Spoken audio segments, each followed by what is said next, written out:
Connect the Rlink J2534 to the vehicle, then open the Rlink platform. If the connection is normal, it will display that both the vehicle and the device are connected. Click Driver Management greater than Driver Info. Check whether the driver is downloaded. If not, click the corresponding driver to download it. Click Chrysler and click Download to download the driver.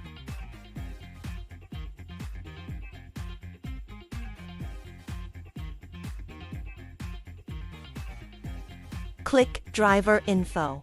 Then click Chrysler to check the driver mode. Double-click the icon to open the WITEH 2.0. Click Connect greater than device.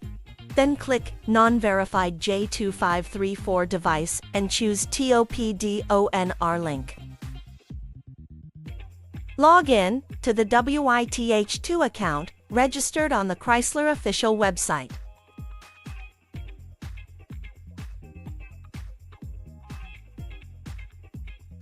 Choose WITEH 2am Prod to start vehicle diagnostics and vehicle faults reading.